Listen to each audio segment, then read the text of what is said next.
আজকে 2024 18 জুন, প্রতি বছরের মতো আজকে আমরা সবাই এই জায়গায় মিলিত হয়েছি 6th সেমিস্টার অনার্স স্টুডেন্টদের স্টুডেন্ট সেমিনার শোনার জন্য এবং দেখার জন্য।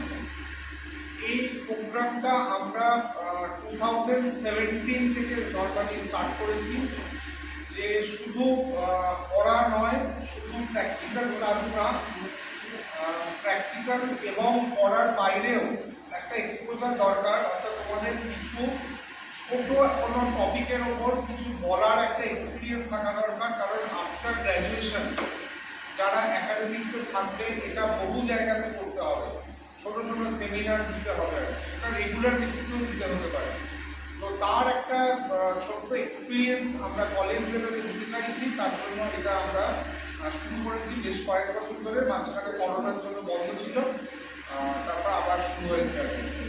তো আজকে 6th সেমিস্টারের 8 জন স্টুডেন্ট তোমাদের সামনে সেমিনার দেবে। 6th সেমিস্টার ছাড়া আজকে 2nd সেমিস্টার প্রেজেন্ট আছে, 4th সেমিস্টারও প্রেজেন্ট আছে। আমি স্পেশালি 2nd এবং 4th সেমিস্টারের স্টুডেন্টদের বলছি, আগামী দিনে এই সেমিনার দেবার পালাটা কিন্তু তোমাদের, এবং আমরা একটা প্ল্যান করছি যে এর পরে হয়তো আমরা এত শেষে সেমিনারটা নাও করতে পারি। 6th সেমিস্টারে ওদের পড়ার প্রেশারটা অনেক বেশি চলে আসছে, তো এটা হয়তো 5th সেমিস্টারেও করে ফেলতে পারি আর কি। পরে যারা 4th সেমি আছো বা যারা 2nd সেমি আছো, তারা রেডিও আজকে জিনিসগুলো একটু শোনো, কীভাবে সেমিনার দিতে হয়, দাদারা দিদিরা কীভাবে সেমিনার দিচ্ছে এগুলো দেখো, যাতে তোমাদের পালা যখন আসবে তোমরা সেটা সাকসেসফুলি মেটাতে পারো আর কি। বেশি কথা বলতে চাই না, আমরা শুরু করে দিই। আমাদের আজকের স্টুডেন্ট সেমিনারের প্রথম স্পিকার হচ্ছে আকাশ সরকার।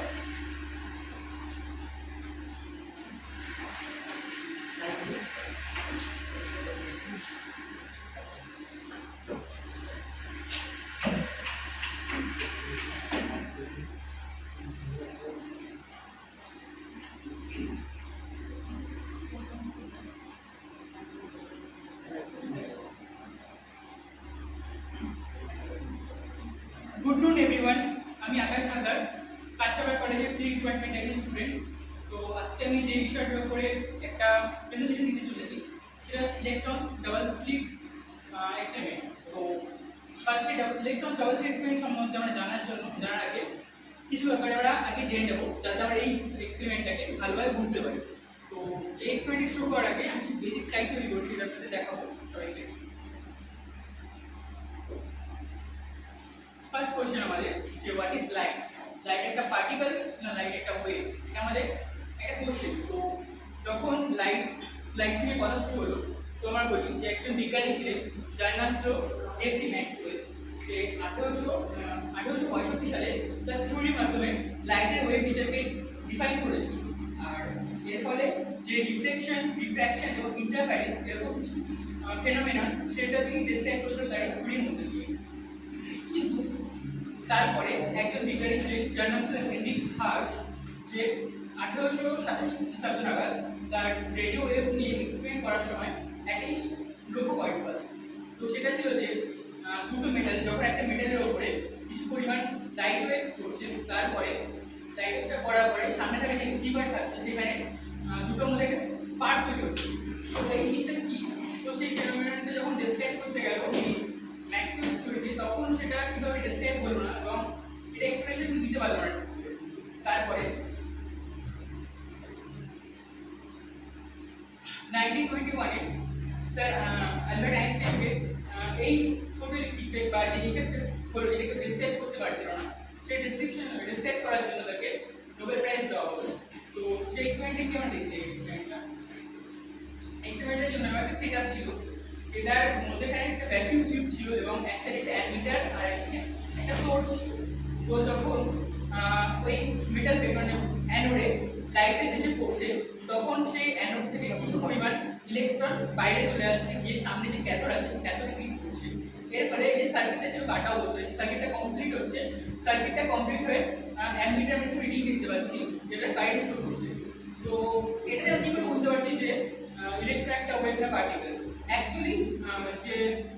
থিওরিটা ছিল ম্যাক্সওয়েলের, তো সেটা ডিসক্রাইব করেছিল যে লাইট একটা ওয়েভ। কিন্তু এইখানে অ্যালবার্ট আইনস্টাইন স্যার বলেছিলেন যে যখন কোনো লাইট মেটাল প্লেটে পড়ছে, তারপরে যখন সেই লাইটটার আমরা ইন্টেন্সিটি বাড়াবো, ইন্টেন্সিটি বাড়ানোর সাথে সাথে এই ইলেকট্রনগুলো ফ্লো বাড়া উচিত, কিন্তু যেহেতু এটা ওয়েভ নেচার আছে, কিন্তু আমরা দেখলাম যে ইন্টেন্সিটির সাথে এটা কোনো রকম কিছু হচ্ছে না, এর সাথে কোনো পরিবর্তন হচ্ছে না। যেই পরিমাণ ইলেকট্রন আগে যাচ্ছিল একটা অ্যানোড থেকে একটা ক্যাথোডের দিকে, সেই পরিমাণ ইলেকট্রনই পাস হচ্ছে। কিন্তু যখন আমরা এই ইনসিডেন্ট রেজের ফ্রিকোয়েন্সিকে চেঞ্জ করলাম, তখন আমরা দেখতে পেলাম যে অ্যানোড থেকে ক্যাথোডে বেশি পরিমাণ আরো ইলেকট্রন ফ্লো হচ্ছে, আর অ্যাম্পলিটিউড আমরা রিডিউস দেখতে পাচ্ছি যে বাড়ছে আস্তে আস্তে। আর যদি লাইটটা ওয়েভ নেচার থেকে শুরু করতো, তো এটাকে একটু ডিলে হতো টাইমে, অ্যাম্পলিটিউড রিডিং পেতে আমাদের। কিন্তু ইনসিডেন্ট রেটা যখনই ক্যাথোডে এসে পড়ছে, ইনস্ট্যান্ট আমরা রিডিং দেখতে পাচ্ছি। তো এটা আমরা বুঝতে পারছি যে ইলেকট্রন তাদের পার্টিকেল নেচারকে শো করছে।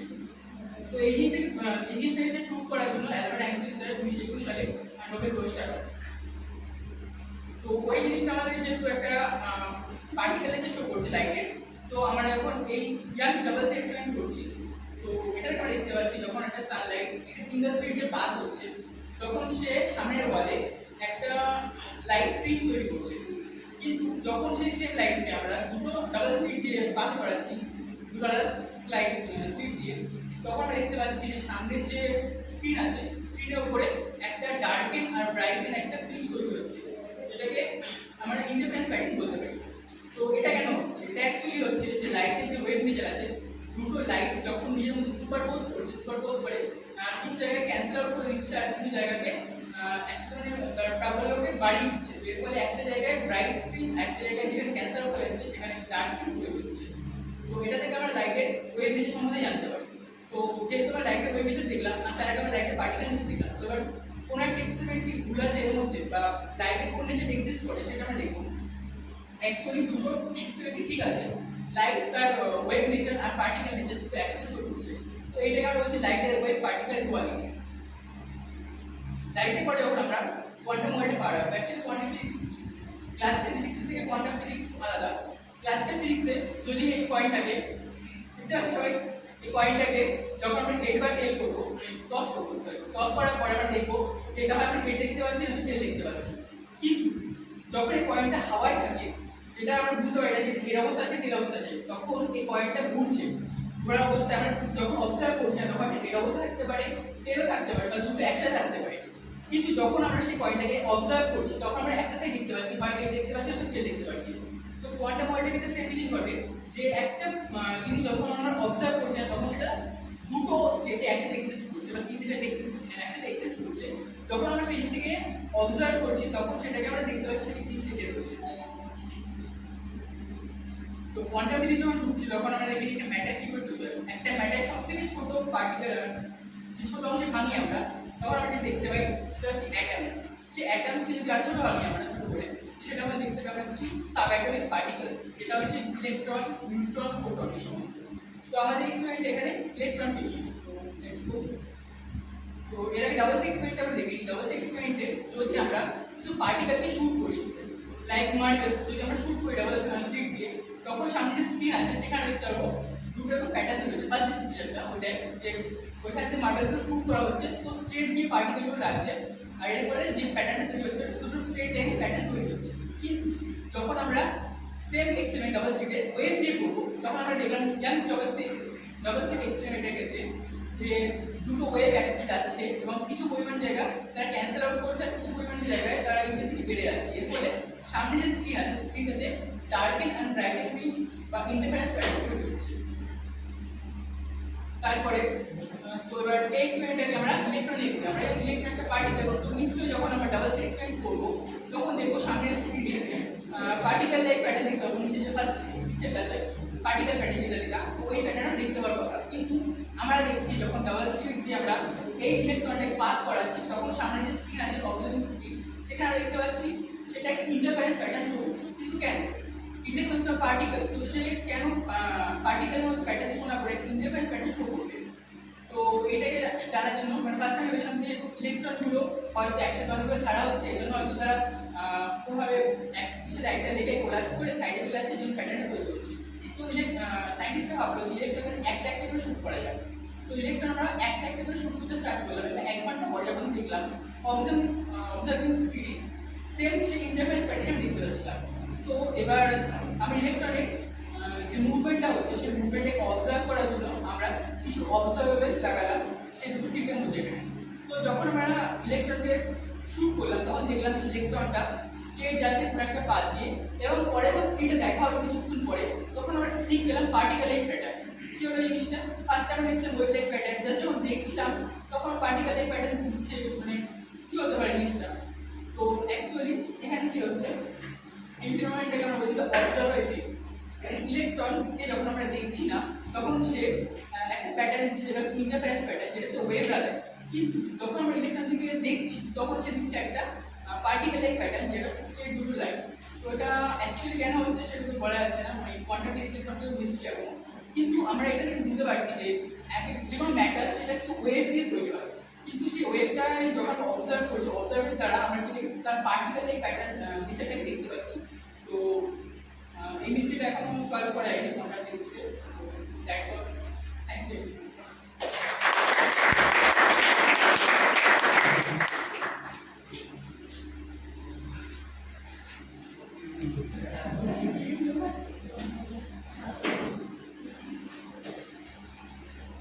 আকাশকে ধন্যবাদ। আকাশ খুব সুন্দরভাবে প্রেজেন্ট করেছে। আমাদের যে কোনো সেমিনারের কনভেনশন থাকে যে সেমিনারটা শেষ হওয়ার পর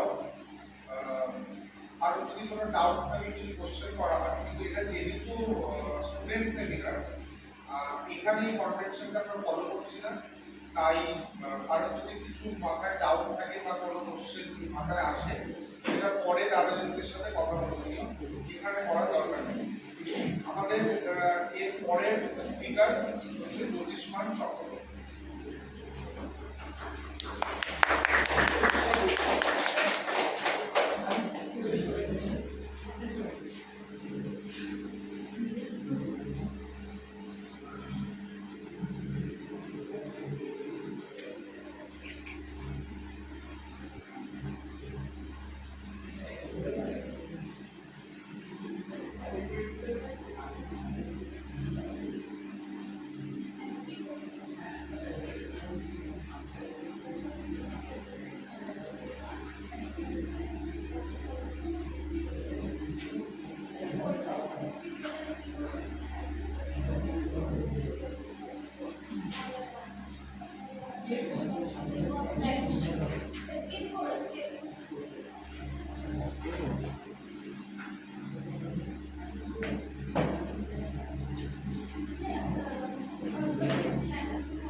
Good afternoon, respective chairperson, my classmates and juniors. Before starting the presentation, let me introduce myself. I am Jyotishman Chakraborty, student of 6th semester in Physics Department of Kasaragod College. Here I will discuss one of the most revolutionary theories in the history of science, the theory of relativity. Relativity is a fundamental theory in physics that describes the relation between space, time, gravity, and motion. In the early 20th century, Sir Albert Einstein proposed the theory of special relativity and then the concept of general relativity. So to understand why this theory came and how this actually works, we have to turn the pages of history of physics. In 16th century, Sir Galileo Galilei made a theory that states the laws of physics are same in all inertial frames of reference. From here, the concept of frames of reference arises. That means the motion of an object is relative to the observer from frame of reference. For example, a person in a train moving relative to ground, but he is not moving relative to the train. This Galilean relativity forms the foundation of classical mechanics, where every speed is relative. But in 19th century, Maxwell came with his four special equation of electromagnetism. So, what is electromagnetism? Electromagnetism is a concept related both to electric and magnetic fields. At the beginning, people thought that electric and magnetic fields does not even exist. They are just imaginary concepts. But Maxwell, with his four equations, proved that electric and magnetic fields are the real quantity and described the relation between them. But the main problem arises when one of the key implications of Maxwell's equation states that the speed of light in vacuum is constant. Now, this had changed the entire course of physics, as this contradicts the theory of Galilean relativity.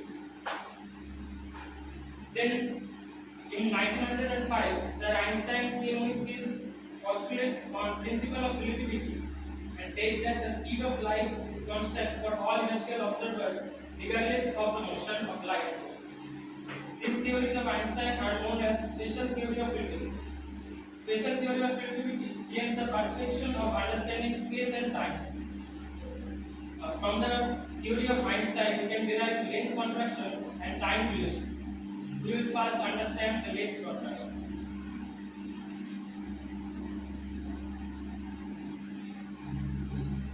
Length contraction is the phenomenon that states that a moving object's length is appeared to be shorter than its proper length. As in the picture you can see, in figure A, the observer is in rest, and relative to him, the distance between two clouds is 2.01 km. But in figure B, the clouds and the observer moves with velocity v. This time, the distance between those clouds relative to the observer shrink and became 0.627 km. The amount of the length contraction depends on the relativistic speed that can be determined by Lorentz factor, which is gamma equals to 1 by root over 1 minus v square by 6.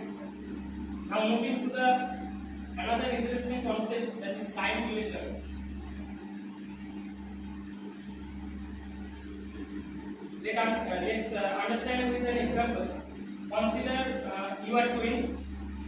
You are going to space for some research, and your twin brother or sister is staying with your parents. So after 10 years, when you came back and find your twin become elder than you, or it can be said that you become younger than your twin.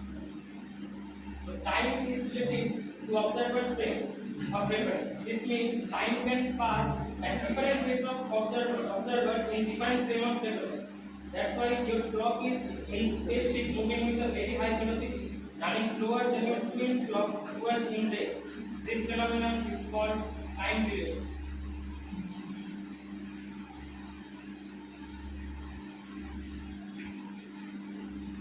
So clearly we can see that the special theory of relativity and the classical theory of physics have some difference. This difference is called relativity of simultaneity. If we take two events where in event 1 an observer is in moving frame trying to switch on two bulbs which are placed opposite to each other, and in event 2 the observer is outside the moving frame and plays observe the two bulbs to be switched on. So in event 1 the observer will see the two bulbs glow simultaneously, but in event 2 the observer will see that glowing of the bulb is not simultaneous. So we can conclude light has also a speed limit. This is the concept of simultaneity. From special theory of relativity, Einstein derived the most famous and well-known equation E equals to mc square, the mass energy equivalence, which states that mass and energy are just different forms of same thing. Energy is stored in form of mass in a rest body. Atom bombs, nuclear bombs works on this phenomenon using nuclear reactions such as like fission and fusion. Large stars, they convert into a large amount of energy even with the nuclear fusion. After this huge success, Einstein came again in 1950 with another explanation with the help of relativity. That is called general relativity.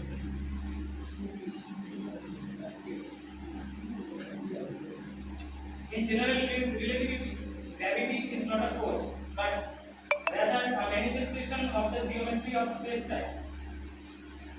If we consider space-time as a layer, and if a heavy mass is put over there, as you see in the picture, so automatically the heavy mass will pull other light masses in the surroundings. This is how gravity in space-time contradicts the Newton's law of gravitation. Now we